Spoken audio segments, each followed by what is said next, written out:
자, 촉지 하나 읽어봅시다. 촉지 15까지 있는데 15권까지 있는데 지금 12권째 읽었고요. 이번엔 13권입니다. 촉지 13권. 황희여마왕장전. 황권 2회 역의 맞충왕평 장의 요렇게입니다. 자, 이번엔 황권입니다. 황권은 자가 공형이고 파서군 낭중현 사람이다. 그는 어려서 군의 관리가 되었으며 주목 유장이 불러 주부로 삼았다. 그때 별가 장송은 마땅히 유비를 영접해야 하므로 황권을 시켜 장로를 토벌하자고 건의했다. 파서군 낭중현 사람이니까 여기네요. 여기가 파서낭중, 여기 성도입니다. 황권이 가나에 말했다. 좌장군은 용맹한 명성을 떨치고 있습니다. 좌장군 유비입니다. 지금 이곳으로 이르도록 요청하더라도 부하로서 그를 대우한다면 그 마음을 만족시키지 못할 것이고 빈객으로서 접대한다면 한나라에 2명의 군주가 있게 되므로 허락하지 못하는 일입니다. 만일 빈객이 태산 같은 편안함을 갖고 있다면 주인은 계란을 쌓아놓은 듯 위험함을 맞게 될 것입니다. 다만 국경을 폐쇄하고 황하가 맑아지기를 기다릴 수 있습니다. 유비를 파촉으로 끌어들이는 것은 위험한 일이다 라는 말이죠. 유장은 황권의 말을 듣지 않고 결국 사자를 보내 유비를 맞이했으며 황권을 밖으로 내보내 광한현의 장으로 삼았다. 광한이 여기입니다. 광한현? 광한군이 여기인데 광한현이 어디야? 낙현인가? 잠시만요 여러분. 낙현인 것 같죠? 낙현인 것 같아요.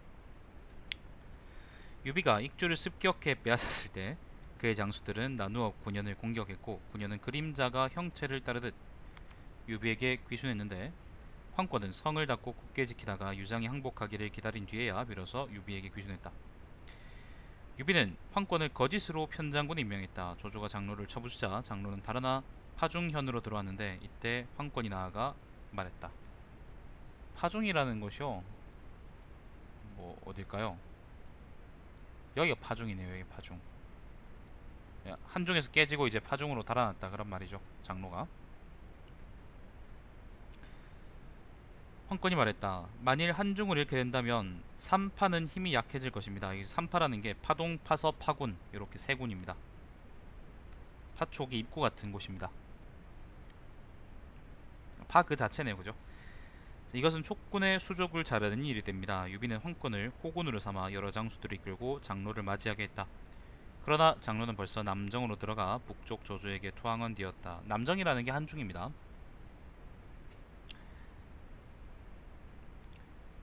두호와 박호를 쳐부수고 하우연을 죽이고 환중을 차지했는데 이는 모두 황권의 계획이었다. 유비는 한중왕이 되어서도 여전히 익주목을 겸했으며 황권을 치중종사로 삼았다. 유비가 제라고 일컫고 황제로 일컫고 동쪽으로 오나라를 정발하려 할 때 황권이 간언했다. 오나라 사람들은 용감하여 전쟁을 잘하고 또 촉의 수군은 물의 흐름을 따라 행동하므로 앞으로 나아가기는 쉬워도 물러나기는 어렵습니다. 제가 먼저 가서 적군의 허실을 살필 테니 배하께서는 마땅히 뒤에서 지키시기를 청합니다. 유비는 황권의 말을 따르지 않고 그를 진북장군으로 삼아 강북의 군대를 거느리고 위나라 군대를 막도록 하고는 자기가 직접 장강 남쪽으로 갔다. 이릉대전 이야기인데요. 요거는 강북의 군사를 거느리고 그 위나라를 막도록 했다는 거는 아마 누구예요? 유비하고 이제 오나라하고 싸우고 있는 동안, 요 지역에 싸우고 있는 동안 아마 요 북쪽에서 위나라군이 내려오지 않을까, 그거를 이제 경계하라 그런 말 같죠, 그죠? 정확히는 어디 주둔했는지는 잘 모르겠습니다. 강북이라 그러면 장강 이북이거든요. 자, 오나라 장군 유의가 물의 흐름을 타고 갑자기 에워싸자 강남의 총나라 군대는 크게 패했다. 유비는 군대를 끌고 물러났다. 이때 그러나 길이 끊어졌으므로 황권은 돌아올 수 없어서 장수들을 끌고 위나라에 투항했다. 담당 관리가 법을 집행하면서 황권의 처자식을 체포해야 한다고 아뢰자 유비가 말했다. 내가 황권을 저버렸지. 내가 황권을 저버린 것이지 황권이 나를 저버린 것이 아니다. 유비는 황권의 식구들을 전과 똑같이 대우했다. 위나라의 문제가 조비죠. 황권에게 말했다. 그대가 천의를 배반한 군주를 버리고 천의에 순종하는 군주를 위해 힘쓰는 것은 진평과 한신을 따르려는 것입니까?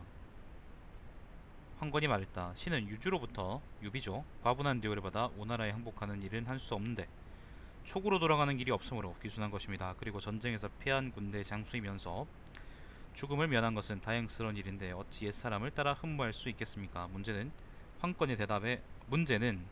조비는 황권의 대답에 감동해 진남 장군으로 임명하고 육양후로 봉했으며 시중을 더하고 그를 술에 함께 타도록 했다. 투항한 총나라 사람 중 어떤 이가 황권의 처자식이 처형되었다고 말했지만 황권은 그것이 거짓말임을 알고 상을 치르지 않았다. 나중에 상세한 소식을 듣게 되었는데 정말로 황권이 말한 것과 같았다.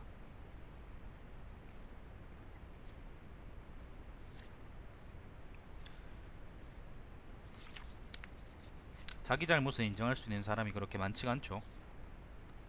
예를 들면 이제 유비가 속 좁은 사람이었으면은 일흥에서 졌으면은 황권한테 그 책임을 떠넘겨가지고 아마 그 가족들을 죽였겠죠. 유비가 세상을 떠났다는 소식이 전해졌을 때 위나라 신하는 모두 기뻐했지만 황권만은 그러지 못했다. 위나라 문제는 황권을 도량이 있다고 판단하고 그를 놀라게 하려는 생각으로 주위 사람들을 보내 황권에게 출두하라는 칙명을 내리고 다다르기까지 재촉하는 사자를 연달아 보냈다. 말을 탄 사자가 질주하며 길에서 교차했다. 황권 수하의 관원과 시종들은 혼비백산하지 않은 자가 없었는데 황권의 행동거지와 얼굴빛은 태연자약했다. 뒤에 황권은 익주자사를 겸하였고 옮겨 하남을 차지하게 되었다. 되게 이제 중임을 맡은 모양이네요. 항복한 사람인데도. 대장군 사마이는 황권을 매우 중시했다. 사마이가 황권에게 물었다. 총나라에서는 그대 같은 사람이 몇이나 됩니까? 황권이 웃으며 대답했다. 총나라에는 명공께서 제게 그렇게 관심이 깊은 줄은 생각지도 못했습니다. 사마이는 제갈량에게 주는 편지에서 말했다. 황공형이라는 게 아마 황권 얘기하는 거겠죠. 자가 공형이니까. 황공형은 호방한 남자입니다. 안즈나 서나 늘 그대를 칭찬하였는데 말을 빌려 어떤 구실을 찾으려고 하지 않았습니다. 경초 3년입니다. 239년. 총나라에서는 연이 2년입니다. 황권은 거기장군 의동 3사로 승진했다. 다음에 세상을 떠났으며 시호를 경후라고 했다.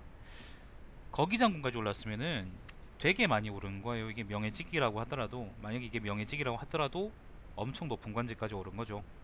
항복한 장군으로서 이렇게 높은 지위까지 오른 사람은 그렇게 많지 않을 거예요, 아마. 다음 해에 세상을 떠났으며 다음 해 죽었으며 시호를 경우라고 했다. 아들 황옹이 뒤를 이었다. 황옹은 아들이 없으므로 자위가 끊겼다. 황권이 촉에 남겨두었던 아들 황숭은 상서랑이 되어서 위장군 제갈첨을 수행해 등해를 방어했다. 부현에 이르자 제갈첨은 망설임이 앞으로 나아가지 못했다. 황숭은 제갈첨에게 마땅히 재빠르게 가서 요충지를 점거해 적군이 평지로 들어오지 못하게 해서 하도록 여러 차례 권유했다. 제갈첨이 결정하지 못하고 받아들이지 않았으므로 황숭은 눈물까지 흘렸다. 마침 등해가 빠르게 전진해왔다. 제갈첨은 물러나면서 싸워 면주까지 이르렀다. 황숭은 병사들을 독려하며 필사의 각오로 싸우다 전쟁터에서 죽었다. 본인도 뛰어나고 아들 잘 뒀네. 등해가 그 은평에서 마천령을 넘어서 이 남쪽까지 왔었죠, 그죠? 그 강요관을 넘어서 왔는데 부현에서 이제 제갈첨이 막으려고 했는데 그때 황숭이 요충지를 점거하고 이제 거기서 뼈기자라고 했답니다. 근데 제갈첨이 이걸 주저하다가 여기 있는 면주까지 물러나서 결국에는 등해한테 개처발렸다라는 얘기입니다.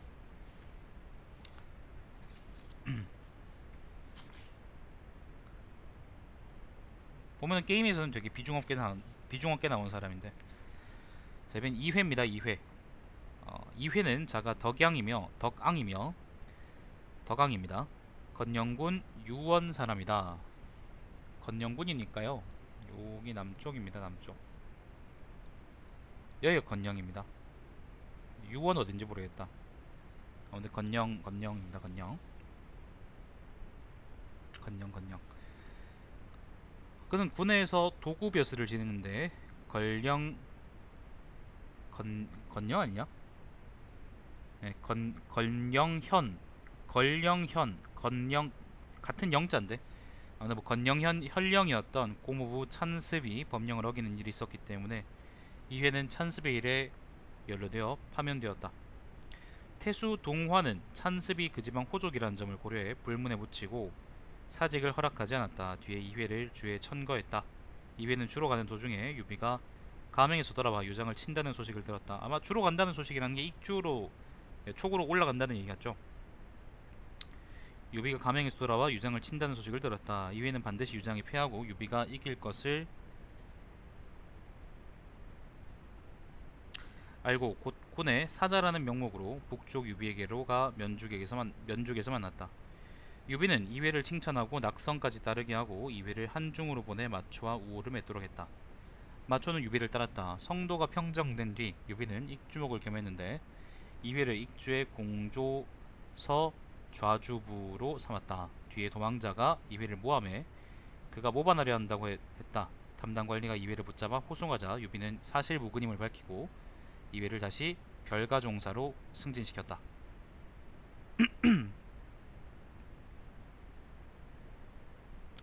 건영에서 뭔가 찬습이라는 사람한테 공업부죠. 근데 연루돼가지고 죄를 받을 뻔했다가 추천돼가지고 이제 그 익주로 올라갔다가 익주에서 마침 유비하고 유장이 싸우는 틈을 타서 형세를 보고 유비한테 투항해서 이제 높은 평가를 받은 모양입니다.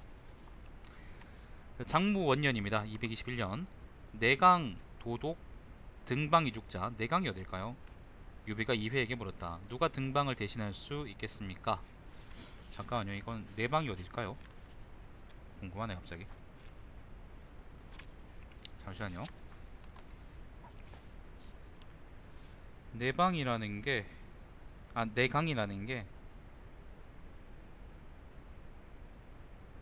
남중 지역을 얘기하는가, 운남 지역을 얘기하는 것 같습니다.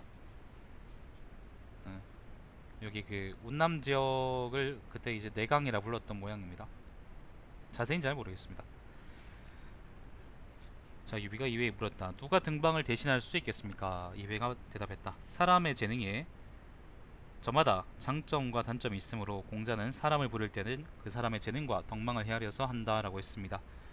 그리고 성명한 군주가 위에 있으면 신하는 마음을 다할 것입니다. 설령 싸움에서 조충국은 노신만한 자가 없다라고 했습니다. 이거는 무슨 말인지 모르겠다. 신은 사사로이 제 자신의 역량을 가늠할 수 없으니 폐하께서 살피십시오. 유비는 웃으며 말했다. 내 본뜻도 벌써 그대에게 있었습니다. 그리고는 이회를 내강도독 사지절로 삼고 교주자사를 겸하도록 했으며 평의현에 주둔시켰다. 평의현이 여기입니다. 평의현이 여기고요. 아마 여기 주둔하면서 이제 남쪽 지역을 통솔하게 했던 모양입니다. 뭐 어쨌건 이제 이거 전부 다 익주니까 여기다가 그때는 줄을 따로 두지 않았거든요. 그러니까 아마 내강도독이라고 이제 이렇게 뒀던 모양입니다. 자, 유비가 세상을 떠나자 고정은 월수에서 방자하게 행동했고, 월수가 여기죠. 월수군이 여기죠. 옹계는 건영에서 교만하게 굴었으며 여기가 건영입니다. 주포는 장가에서 모반했다. 장가가 여기입니다. 이 지역 전반적으로 전부 다 이제 반란이 터진 거죠. 유비가 죽자마자. 승상 제갈량은 남쪽으로 정벌이 나서 먼저 월수를 지났다. 월수가 여기입니다. 이회는 길을 따라 건영으로 향했다. 여러 현은 대대적으로 서로 규합해 곤명에서 이회 군대를 둘러쌌다. 곤명은 요 지역이죠. 이때도 근데 곤명이라는 지명이 있었나?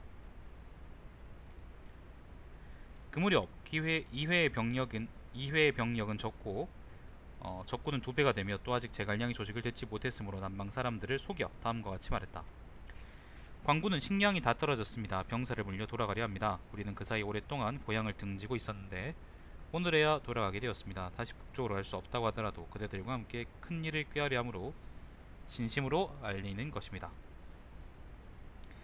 남방 사람들은 이회의 말을 듣고 포위를 느슨하게 했다. 그래서 이회는 출격해 크게 무찌르고는 달아나는 적군을 뒤쫓아 남쪽으로 반강까지 갔으며 동쪽의 장가와 잇대어 제갈량이 명성과 위세에 서로 호응했다. 제갈량이 월수에서 이제 반란을 진압하고 있을 때 이회는 여기 남쪽으로 쭉 진격해 들어갔다가 곤명에서 그 곤명 지역, 그러니까 요 지역이죠. 요 지역에서 곤란한 상황에 처했는데 요때 적을 속이고, 걸령현이 여기군요. 아무튼 적을 속이고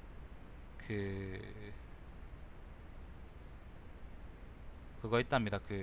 적을 속이고 깨부수고, 그리고 남쪽에 이제 어딥니까, 반강이라는 곳까지 갔다 그러는데 반강 어딘지 모르겠네요. 그렇게 해서 이제 제갈량하고 같이 이제 남방을 정벌한 공이 있었다라고 얘기하는 것 같네요. 반강이 어딘지 모르겠네요. 반강은 어디지?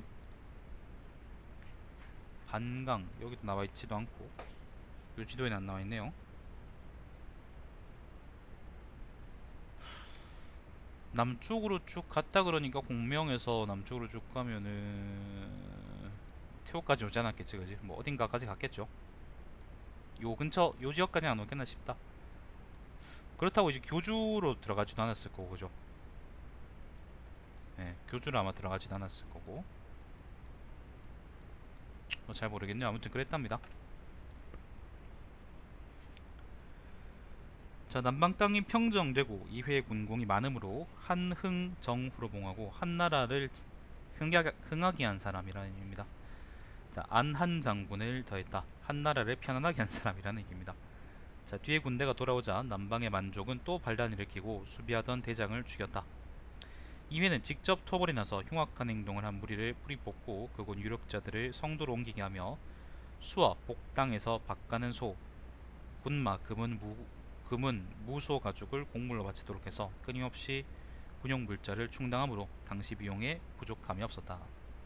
수와 복당이라 그랬는데 수하고 복이라는 게 어느 지역인지는 잘 모르겠습니다. 아마 운남의 어디겠죠, 그죠? 요 지역에서 아무튼 제갈량이 올라간 뒤에도 요 지역을 평정한 이후에도 요 지역에 반란이 터졌던 모양인데, 그거는 이제 이회가 전부 다 평정하고 계속 이제 여기서 차출한 물자들로 군대에서 제갈량이 북벌했을 이제 물자들을 충당했다고 합니다. 자, 건흥 7년입니다. 건흥 7년.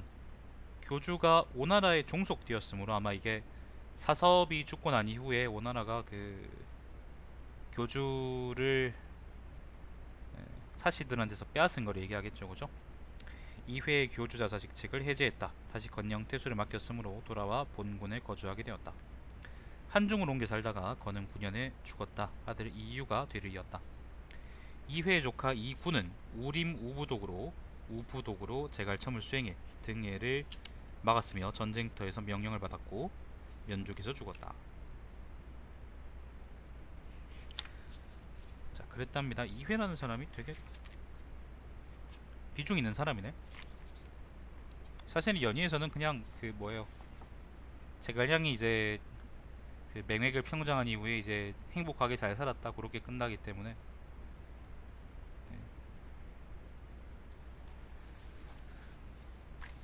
이회가 나오긴 나오나? 자, 이번 여계입니다. 여계는 자가 개평이고, 여입니다. 여의 개평이고 영창군 불위현 사람이다.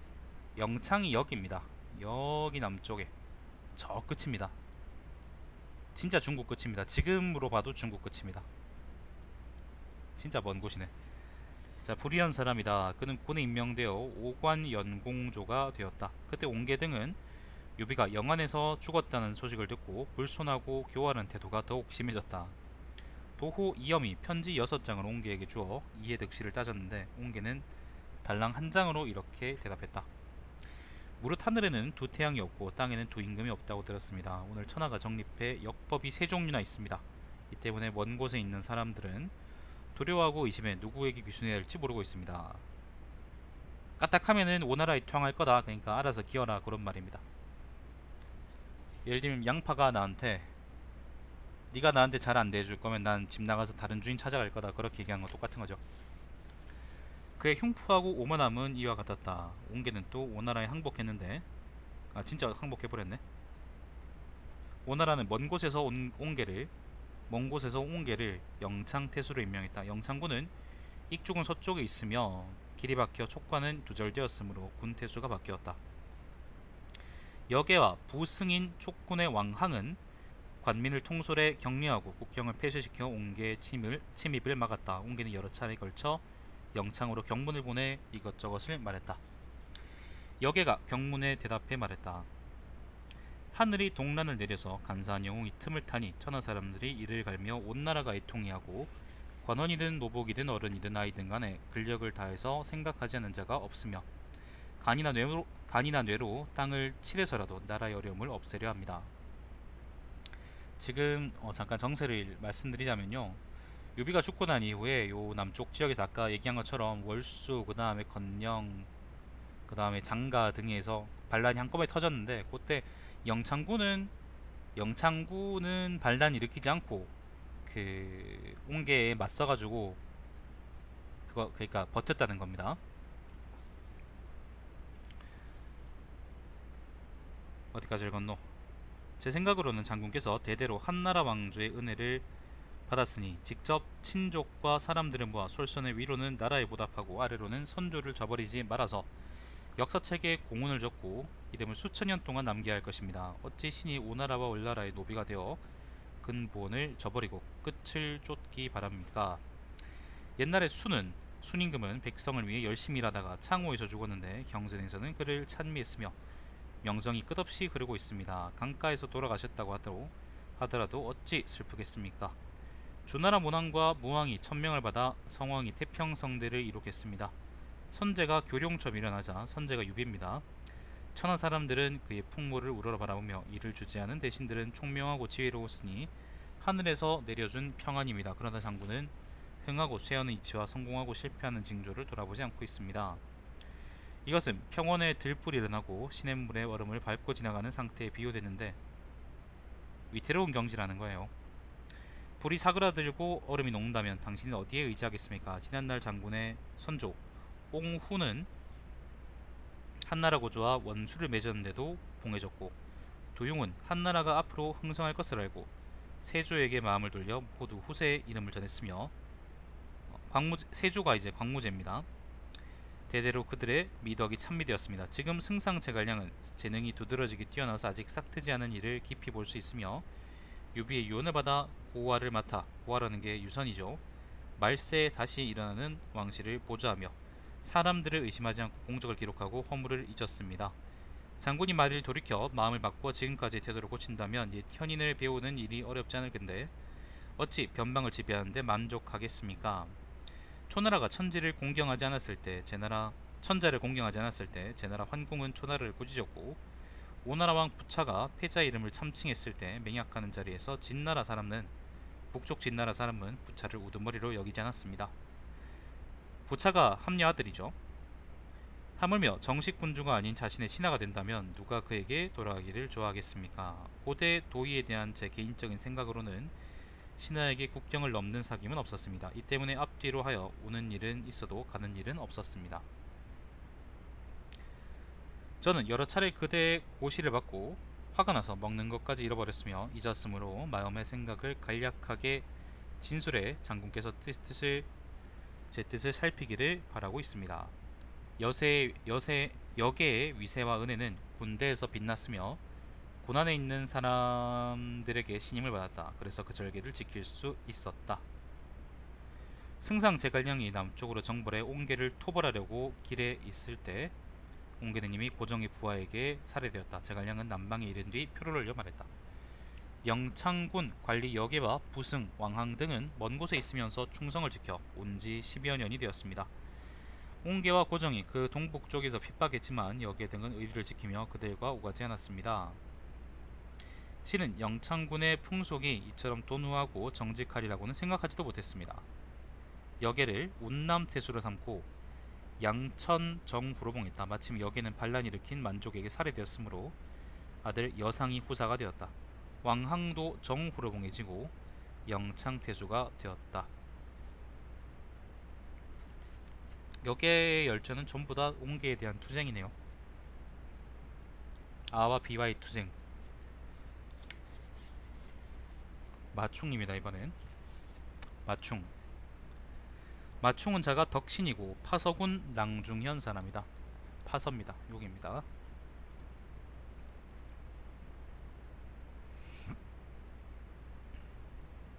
어려서 외가에서 자랐으며 성을 호라고 하고 이름을 독이라고 했는데 나중에 성을 바꾸고 이름을 충으로 고쳤다.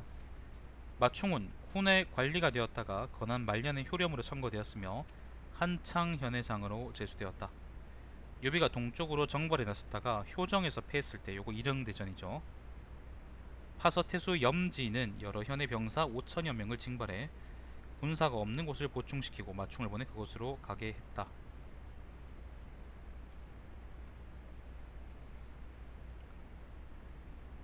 한창현이 아까 여기입니다. 여기가 한창현입니다. 자, 유비는 벌써 영안으로 돌아와 지고 온 거죠. 영안 여기죠. 영안으로 돌아와 마충을 만나 함께 이야기를 나누고 상서령 육파에게 말했다. 비록 황권을 잃었지만 호독을 얻었다. 이는 세상에 현인이 부족한 것이 아니다. 호독이 아마 마충인가요? 아, 성을 호라고 하고 이제 이름을 독이라 했다고 했으니까 외가에 자르면서 마충이네요. 그죠? 자, 건흥원년입니다. 건흥원년. 승상 제갈량이 막부를 열어 마충을 문하독으로 삼았다. 3년에 225년에 제갈량은 남쪽으로 들어갔으며 마충을 장가태수로 임명했다. 제갈량이 남정할 때는 마충은 장가에 주둔하면서 장가의 반란을 진압했던 모양입니다. 승상 주포가 모반을 했다. 요게 아마 장가군의 승상이라는 의미일 거예요.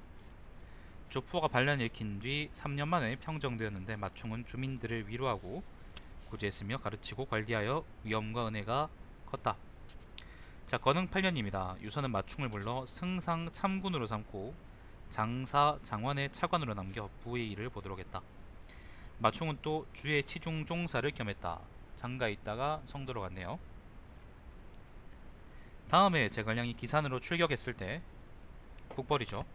마충은 제갈량이 있는 곳으로 가서 군대 안의 일을 관리했다. 군대가 돌아온 뒤 장군 장의 등을 지휘해서 반란을 일으킨 문산군의 강족을 토벌했다. 문산은 여기입니다. 여기가 문산입니다. 성도 바로 옆이죠. 건흥 11년입니다. 남방만족의 호족 우두머리 유주가 모반을 일으켜서 각구도 지럽혔다. 요게 233년입니다. 233년. 유서는 내강도독 장익을 불러서 돌아오게 하고 마충이 장익을 대신하도록 했다. 내강도독은 아까 2회였다 그랬는데 2회 이후에도 계속 유지되다가 요 도독령이 이제 계속 유지되다가 그때는 장익이 하고 있었던 모양이에요. 장익이 그때 이제 해임되고 마충으로 교체됐다는 말인 것 같습니다. 자, 마충은 재빨리 유주의 목을 베고 남쪽 땅을 평정했다. 마충에게 감군 분위 장군을 더하고 박양정으로 봉했다. 처음에 건영군은 태수 정앙을 죽이고 그 다음에 임명된 태수 장예를 결박해 오나라로 보냈으므로 내강도독은 늘 평의현에 주둔했다. 평의현이 여기입니다. 실제로 이제 내강도독이 주둔해야 될 곳은 아마 맥락상 이제 건영인 같은데, 그죠? 건영인 같은데 아마 그게 제대로 안 됐던 모양입니다.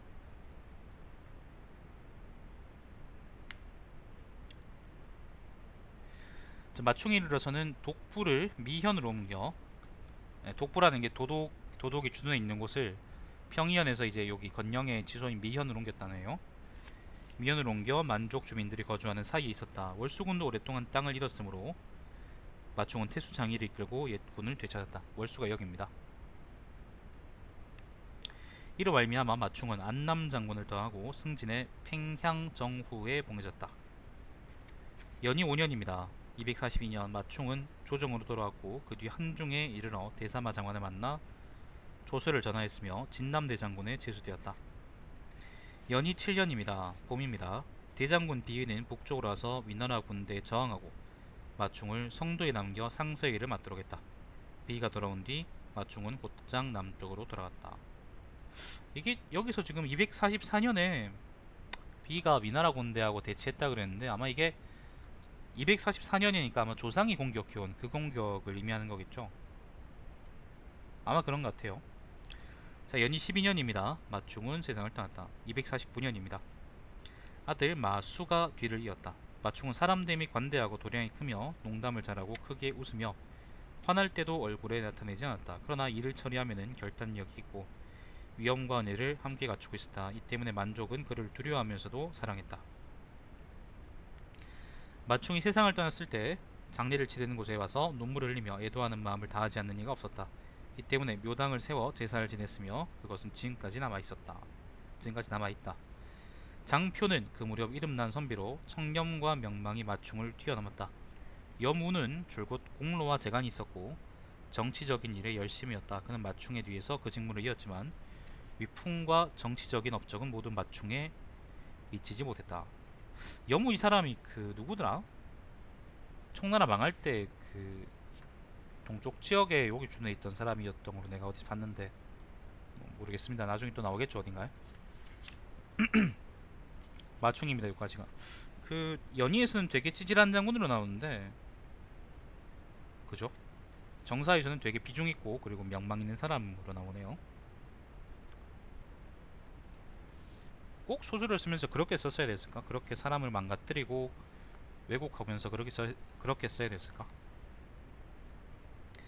제배는 왕평입니다. 왕평. 우리가 아는 유명한 왕평. 왕평은 자가 자균이고 파서군 탕거현 사람이다. 파서에 인물이 많네요. 파서군의 탕거현. 탕거가 얘가 파서고요. 탕거역이네요. 요 지역이 탕거입니다. 탕거현 사람이다. 그는 본래 외가하시에서 자랐는데 외가하시래요. 나중에 성을 왕으로 고쳤다. 친가성이 이제 왕인 같고 원래 이제 외가의 성이 이제 하인 같은데 그 하평 그러다가 나중에 이제 왕평으로 성을 고친 모양이에요. 두호와 박호를 따라 낙양으로 가서 교위관직을 받았고 조조의 한중 정부를 수행하였다. 자, 원래는 그겁니다.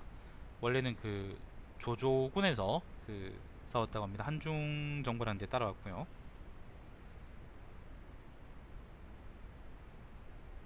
그때 유비에게 항복해 아문장 비장군으로 임명되었다. 한중 정벌 당시에 유비한테 항복해서 이제 살았다고 하네요. 자, 건흥 6년입니다. 왕평은 참군 마속의 선봉대에 소속되었다. 요 그 1차 북벌 때죠, 그죠? 1차 북벌 때 제갈량이 기산으로 가서 그 여기서 일어난 반란을 계속 부추기고 그리고 그걸 위무하는 동안 등산 킹 마속이 가정으로 와서 여기 있는 가정이겠죠? 요 가정으로 와서 그걸 하기로 했는데 그 위나라군을 막기로 했는데 근데 그거에서 이제 그 개깨진 사건이죠, 그죠? 개깨지고 1차 북벌은 다 작살나버리고 마속이 수루를 버리고 산으로 올라가 진을 구축하고 어지럽게 지휘하자 왕평은 여러 번 마속에게 간언했다. 그러나 마속은 그의 의견을 받아들이지 않아 가정에서 크게 졌다. 마속의 부하는 모두 사방으로 흩어지고 오직 왕평이 소라는 1000명만이 북을 울리며 스스로 굳게 지켰는데 위나라 장수 장압은 복병을 의심해 감히 나가지 못했다. 그래서 왕평은 각 군대에 흩어져 있던 병사들을 천천히 거두고 장사들을 거느리고 돌아왔다. 승상제갈량은 마속과 장군 장휴, 이성을 죽이고 장군 황습의 병사를 빼앗았다. 여기 아마 전부 다 그 가정에서 진 책임인 것 같죠, 그죠? 왕평은 특별히 크게 표창을 받고 참군을 더했다. 또한 왕평에게 5부의 병사 통솔권을 주고 군영의 일을 맡겼으며 지위를 토구장군으로 높이고 정후로 봉했다. 사실상 이제 요때 처음 두각을 나타낸 거네, 그지? 자, 건흥 9년입니다. 231년 제갈량이 기산을 둘러쌌을 때 여기는 기산을 둘러쌌을 때 왕평은 따로 남쪽 군영을 지켰다. 위나라 대장군 사마이가 제갈량을 치고 장압이 왕평을 쳤는데 왕평이 수비를 굳게 하고 움직이지 않으므로 장압은 이길 수 없었다. 자, 이번 건흥 12년입니다. 234년입니다. 제갈량이 무공에서 죽자, 이번엔 제갈량 마지막 폭벌이죠. 여기 무공에서 죽자 군대를 물려 돌아왔다. 위연이 반란 일으켰을 때 한 차례 싸움으로 패배시킨 것은 왕평의 공로이다. 왕평은 후전군 안한 장군으로 승진했으며 거기 장군 오이를 도와 한중에 주둔하면서 또한 한중태수를 겸했다. 자, 한중태수가 됐습니다. 건흥 15년입니다. 왕평은 승진해 안한 후에 봉해지고 오일 대신 한중을 다스렸다. 연희 원년입니다. 238년 대장군 장관이 면양에 주둔하고 있을 때, 면양이라는 게 여기 한중이 여기죠. 면양에 주둔하고 있을 때 왕평은 다시 전호군이 되었고 장관 막부의 일을 맡았다. 6년입니다. 6년 243년에 장관은 돌아와 부현에 주둔하고 전감군 진북대장군으로 임명되어 한중을 다스렸다. 자, 연희 7년입니다. 244년입니다. 봄에 위나라 대장군 조상이 보병과 기병 10여만 명을 이끌고 한천으로 향했는데 선봉은 벌써 낙곡에 이르렀다. 낙곡이라는 게 어디예요? 낙곡이라는 게 아마 여기를 의미하는 거겠죠, 그죠? 네, 낙곡에 이르렀다. 그때 한중에서 수비하던 군사는 3만도 되지 않았으므로 장수들은 매우 놀랐다. 어떤 이가 말했다. 첩보를 어떻게 하는 거야? 지금 힘으로는 적을 막기가 부족합니다. 마땅히 한중과 낙성 두 성을 굳게 지켜야만 합니다. 적군을 만나면 들어오게 하고 이동한 부현의 군대는 관성을 구원할 수 있습니다. 이 사람의 전략은 뭐냐면은 한중성과 여기 이쪽 남정이겠죠, 그죠? 남중과 낙성을 굳게 지키고 있으면, 지켜서 이제 함락되지 않으면 그러니까 어디에요? 남쪽에서 타촉이어서 이제 원군이 올라와서 아마 한중을 구원할 수 있을 것이다 라는 게 이 사람의 전략이고, 자, 왕평이 말했다. 그렇지 않습니다. 한중은 부현에서 천리쯤 떨어져 있습니다. 왜냐하면 그때 장관이 여기 부현에 주둔하고 있었으니까. 적군이 만약 관성을 얻는다면 곧 화가 될 것입니다. 지금 마땅히 먼저 유호군과 두 참군을 보내 유호군이 유민이고요, 두 참군이 두기랍니다. 두기. 네, 흥세를 점거하도록 하고 저는 후방을 막아야 합니다. 만일 적군이 병사를 나누어 황금으로 향하면 제가 1000명을 이끌고 산을 내려와 직접 공격할 테니 이동한 부현의 군대는 나아가 이를 수 있습니다. 이것이 계책 가운데 상책입니다. 처음 전략은요, 처음에 입안한 전략은 낙성하고 남 한중 여기 두 곳을 지키면, 요 두 거점을 지키면 그동안에 이제 부현에서 군대가 이룰 수 있을 것이다 라고 한 것이고, 왕평의 계책은 흥세산이 어디냐? 이게 정군산이잖아요. 여기 안 나와있네. 그래, 여기네요.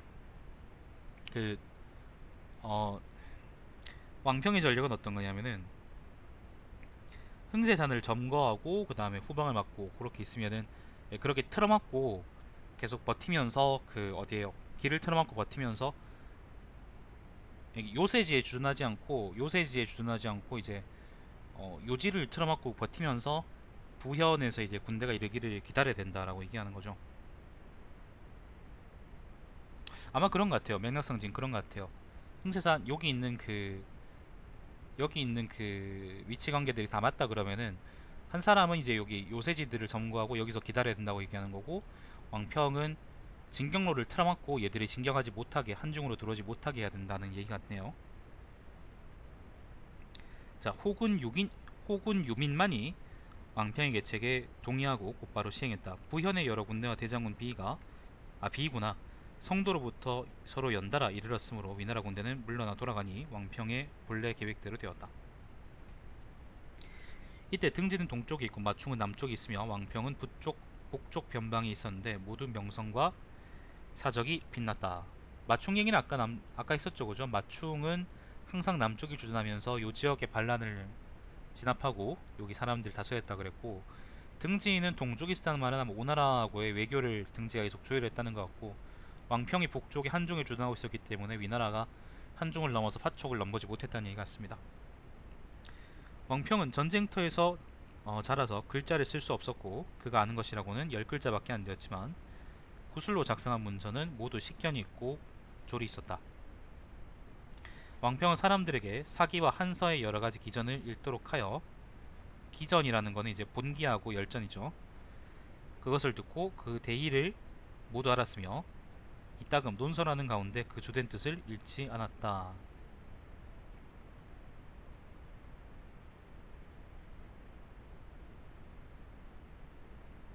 그는 법도를 잘 지키고 말할 때는 농담을 하지 않았으며 아침부터 저녁까지 온종일 단정하게 앉아 있으므로 무장다운 모습은 없었다. 그러나 성품이 옹졸하고 의심이 많아 사람들을 스스로 경시함으로써 손해를 입었다. 옹졸했어. 연히 11년에 세상을 떠났다. 그 아들 왕훈이 뒤를 이었다. 처음에 왕평과 같은 군 출신인 한창의 구부는 충성스럽고 용감해 너그럽고 후덕했다. 또한 여러 번 전공을 세웠다. 공명과 자기는 왕평만 못했고 관직은 좌장군까지 이르렀으며 탕거후로 봉해졌다. 그렇다네요. 만약에 여기서 지금 여기 적혀 있는데 조상의 공격을 왕평이 막지 못했으면 아마 족이 무너지는 게 훨씬 더 빨랐겠죠, 그죠? 한중을 수비한다는 게 파촉을 수비한다는 것하고 같은 거니까. 자, 이번엔 장의입니다. 장의라는 사람입니다. 장의. 기냐. 장의는 자가 백기이고 파군 남충국 사람이다. 파군 남충국이라 그랬는데 봅시다. 파는 여기고 남충은 어디냐?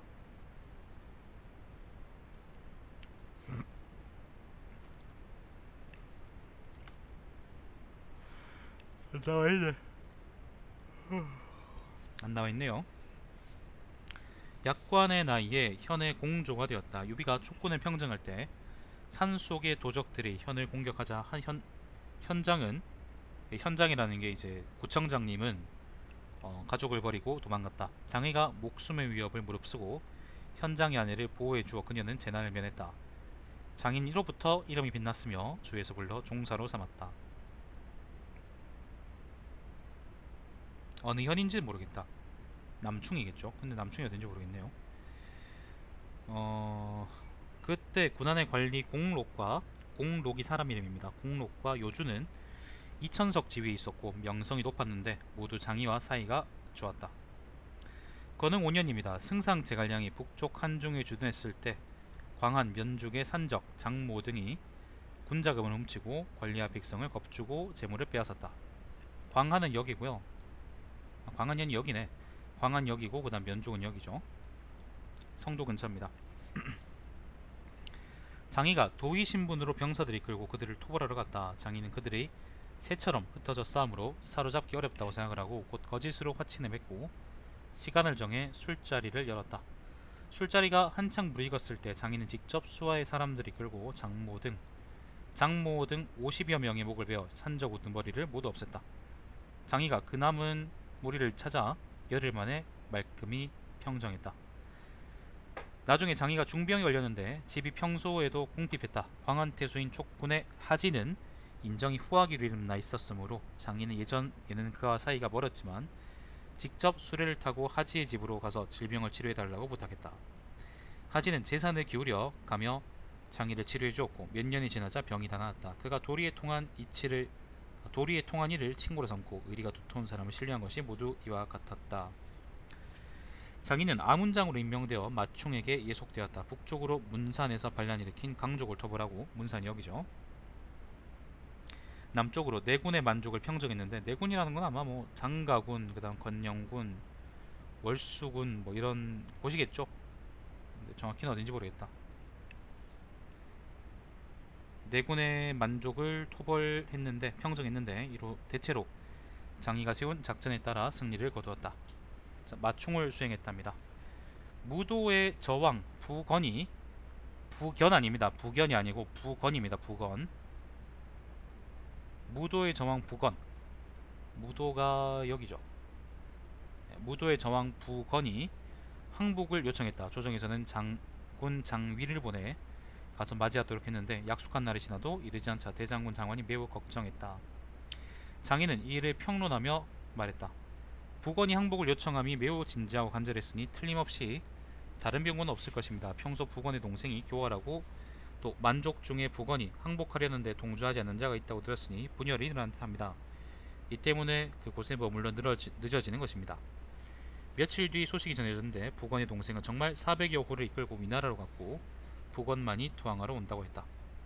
이전에 월수군에서는 승상 제갈량이 고정을 토벌한 뒤 수족과 이족이 자주 반란을 일으켜 태수 공록과 초항을 죽였다. 월수군이 여기죠.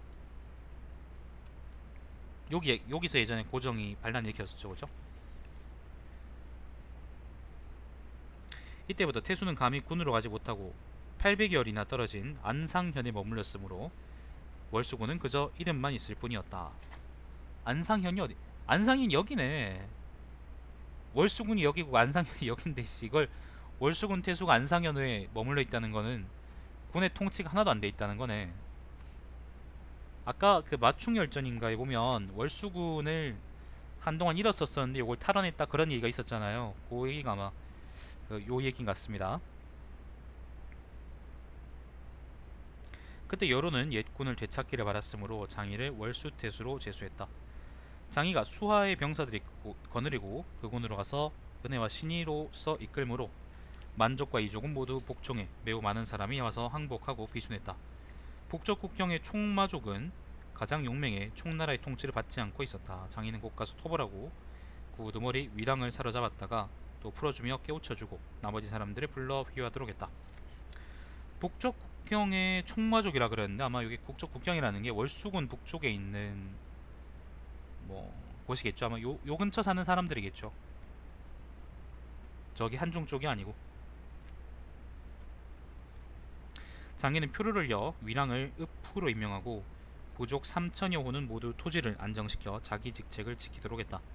각 부족들이 이 소문을 듣고 대부분 항복했다. 장인은 이 공로로 관내후 자기를 받았다.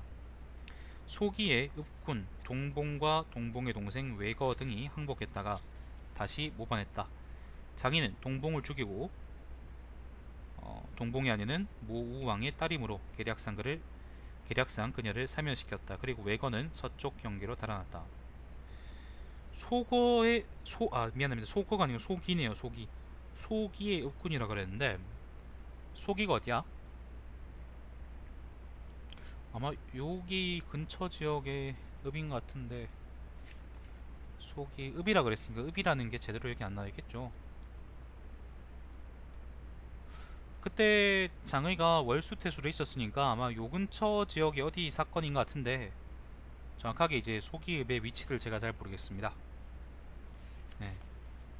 자, 외거는 강인하고 용맹하며 날렘으로 많은 부족 사람이 그를 매우 두려워하며 꺼렸다. 외거는 측근 2명을 보내 거짓으로 장의에게 항복시키고 실제로는 소식을 얻으려 했다. 장의는 이 사실을 알아내어 그들에게 후한상을 약속하고 반대로 계획을 실행하도록 했다. 이 2명은 함께 모이에 외거를 죽였다. 외거가 죽자 각 부족은 모두 안정되었다. 또 사도의 우두머리 이구승은 예전에 공록을 직접 죽인 자인데 장인은 현상금을 걸어 잡아들여서 그의 지난 학행을 일일이 열거한 뒤에 죽여버렸다.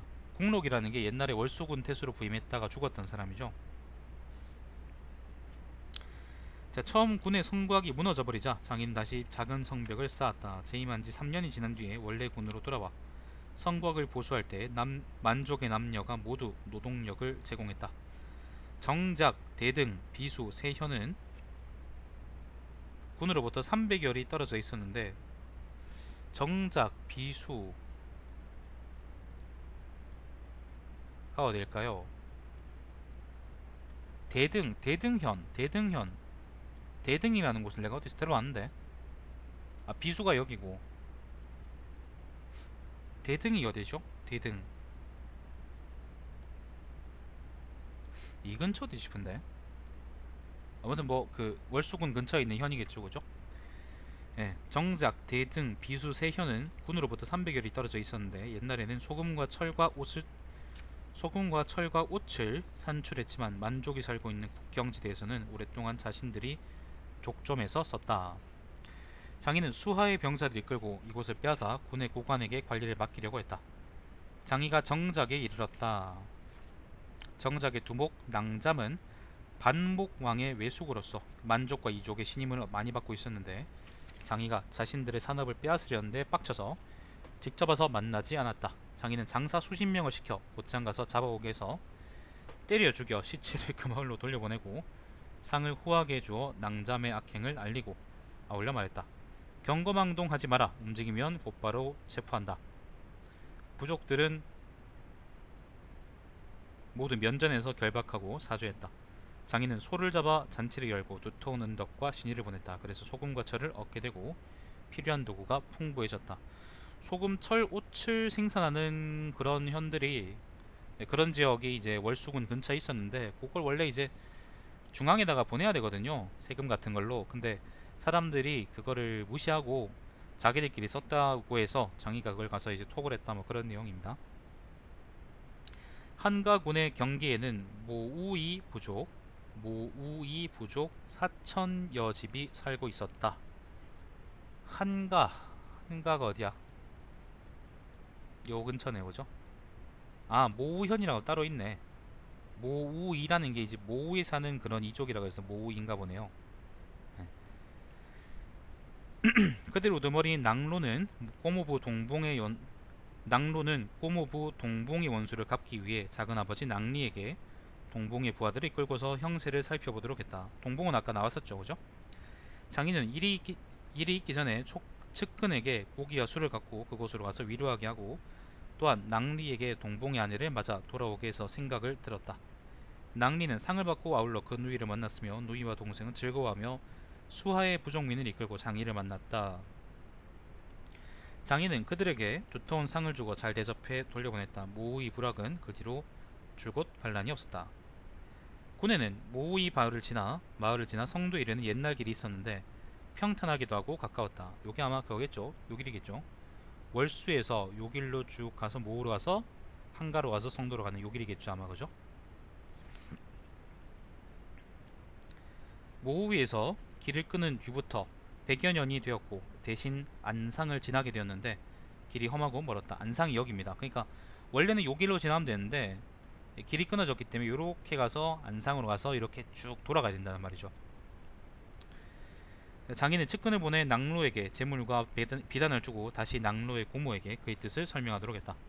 낭로는 곧 형제와 처자식을 데리고 모두 장인을 배할했다. 장인은 그와 맹세하고 옛길을 개통했으며 천리길을 조용하고 깨끗하게 해서 옛날의 역참을 회복시켰다. 상주하여 낭로를 모우구비 왕으로 삼고 사제를 보내 낭로를 유선에게 인사시키고 조공을 바치도록 했다. 그래서 유선은 장이에게 무용장군을 더하고 전처럼 군태수를 겸하게 했다. 장인은 처음 비위가 대장군이 되어 호방한 성정에 따라 널리 사랑을 베풀어 새로 귀순한 이들에게 지나치게 후히 대접하고 신임하는 것을 보고 편지를 써서 경계했다. 예전에 잠팽은 군대를 이끌고 내흡은 절을 쥐고 있으므로 모두 자객에게 죽음을 당했습니다.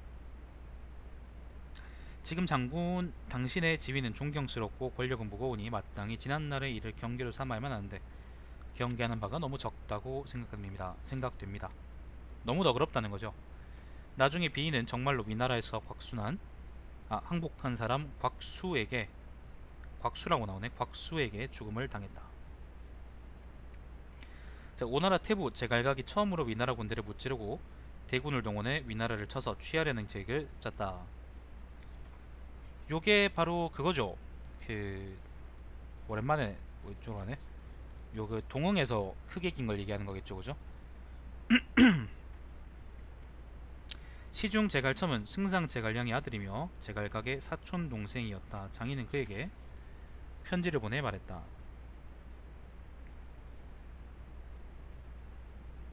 동쪽 오나라의 군주는 방금 붕괴했고 손권이죠. 황제는 사실 어리고 약합니다. 솔량이죠. 태부 제갈각은 어린 군주 위탁의 중책을 맡았는데 이것이 또 어찌 쉬운 일이겠습니까? 황족으로서 빼어난 재능을 갖고 있는 주공께서는 주공이라는 게 옛날에 그 주나라의 주공이요. 관숙과 채숙이 유언비어를 퍼뜨린 병고가 있었고 곽광이 임무를 받았을 때는 또 연나라 왕 단과 아급 계주의 누이와 상관걸 등의 반란과 업무가 있었는데 다행히 성왕과 소재의 명철함에 힘입어 이 재난을 막았습니다. 면했습니다. 옛날부터 동쪽의 군주는 살생과 상벌의 권한을 아랫사람들에게 맡기지 않았다고 들었습니다. 지금 또 목숨이 위급할 때 갑자기 태부를 불러 뒷일을 맡기려 하니 진실로 걱정할 만합니다. 게다가 오와 초 사람들은 사납고 급하다고 예책에 적혀 있습니다. 그런데 태부는 어린 군주를 떠나 적지로 들어가니 아무래도 훌륭한 계획과 뛰어난 계산에 기초한 방법이 아닌 듯합니다. 비록 동쪽 나라가 기강이 엄숙하고 위아래가 화목할지라도 100가지 가운데 한 가지라도 실패가 있다면 총명한 사람의 사려는 아니겠죠. 옛것에 따라 현재를 판단하면 현재는 옛것과 똑같아질 것입니다. 그대가 태부에게 나아가 충원을 드리는 것 말고 또 누가 말을 다 하겠습니까? 군사를 돌려 농업을 발전시키고 은덕을 베푸는 일에 힘쓴 다음 수년 안에 동쪽 오와 서쪽 촉이 함께 병사를 일으켜도 확실히 늦지 않을 것입니다. 깊이 살피시길 바랍니다. 요게 무슨 말이냐면은 제갈각이 중임을 맡아서, 그러니까 탁고 대신이잖아요. 탁고 대신으로 이제 중임을 맡았는데 그런 즉위 초에 솔량이, 특히 이제 솔량 같은 황제가 어려서 이제 제대로 된 권력을 행사할 수 없을 때 수도를 비우고 그 멀리 원정을 나간다는 것이 큰 문제가 있다. 아마 신변에 해를 당할 것이다 라고 얘기를 하는 겁니다. 실제로 그렇게 됐죠. 그죠? 제갈각은 결국 이 만족으로서 부족을 멸망시켰다. 멸문지화당했다는 겁니다. 장의의 식견은 대부분 이와 같았다. 장의가 군에 부임한 지 15년이 되자 그 지역은 안정되어 평화로웠다. 여러 번 돌아가기를 요청해 성도로 불려가게 되었다. 자, 월수군에서 15년이나 있었고, 15년이나 있었고 여기서 이제 성도로 돌아갔답니다. 자, 만족 백성은 그를 아끼고 흠모해 수레를 붙들고 눈물을 흘렸다. 모의 마을을 지날 때 군장이 어린아이를 등에 업고 나와 장의를 맞이했으며 촉군 경기에 이를 때까지 뒤를 따랐다. 새로 닦은 길로 갔나보다. 연이어 서서 장의를 수행하여 조공한 두목이 100여 명이나 되었다. 장의는 이르러 탕구장군에 임명되었다. 그는 강귀하고 장렬함으로 사대부가 그를 모두 존경했다. 그러나 장의는 일을 처리함에 마음대로 하고 예절이 부족해 사람들은 이 때문에 그를 비난하기도 했는데 이해가 연이 17년이다. 254년입니다. 위나라 적도현의 장으로 있던 이 간이 적도라는 게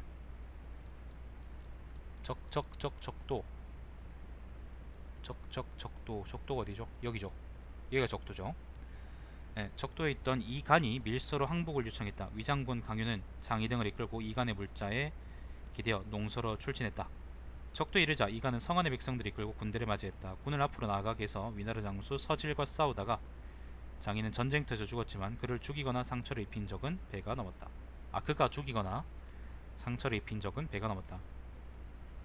야, 일도 잘했는데 용맹하기까지 됐네요.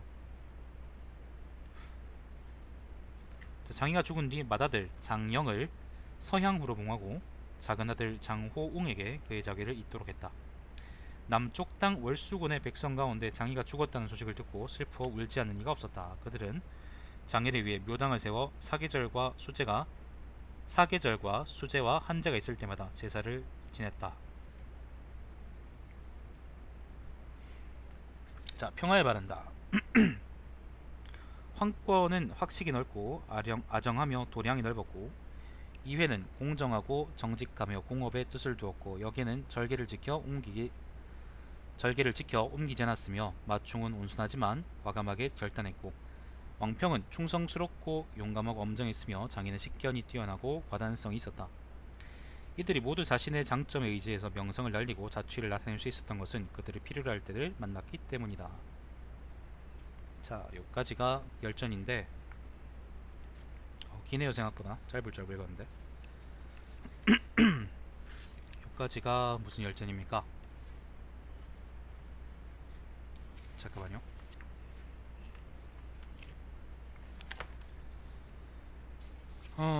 황이여 마왕장전입니다. 황이여 마왕장전이고요. 여기서 대체로 오면은 그 비주류들입니다. 우리가 보통 잘 모르는 사람들이 대부분이고, 조금 이제 이름을 얻은 사람들이 황권이나 아니 왕평 같은 사람들인데, 저는 장이 같은 사람들은 여기서 처음 봤습니다. 근데 보시면 알겠지만 전부 다 변방에서 공을 세우거나 이름을 떨쳤던 사람들이고, 황권이 좀 특이하게 그 위나라에 항복한 그런 사람인데 좀 특이한 경우고죠. 그런 사람인데 직접 읽어보시면 알겠지만은 그 깊이가, 그러니까 그 중요함의 깊이가 그렇게 떨어지는 사람들이 아닙니다. 뭐 우리가 이제 관장 마왕조 죽은 다음에 총나라에 인물이 없다 그러지만 사실은 그렇지 않은 거죠. 좀 많이 사람들한테 저평가되고 있는 게 아닌가, 난 그런 생각이 드네요. 자, 아무튼 그렇습니다. 더 붙일 말은 없고, 그 다음이 14번째 열전인데요. 장완비의 강유전입니다. 장완비의 강유전. 그리고 그 다음 열전이 등장종양전입니다. 등지장익 종예 양회인가요? 양희인가요? 아무튼 요렇게 요렇게 하면 이제 촉지가 끝인데, 촉지가 끝난 다음에는 그 동북아 역사재단에서 번역한 일본 서기가 있습니다. 일본 서기를 한번 읽어보면서 요 삼국지처럼 이렇게 해볼까 하는데, 요거 제가 일본사는 잘 모르거든요. 지명도 잘 모르고, 그래가지고 삼국지만큼이나 재밌게 할 수 있을지는 잘 모르겠습니다.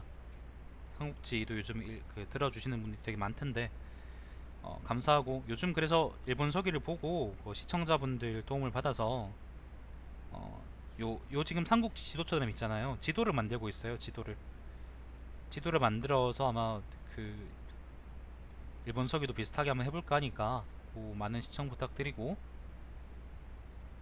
아무튼 그거에 대해서 기대해 주길 바랍니다. 자, 시청해주신 여러분 감사드리고, 제 방송 유튜브에 달마시안TV에서 다시 볼 수 있습니다. 오늘은 촉지의 황이여 마왕장전 읽었습니다.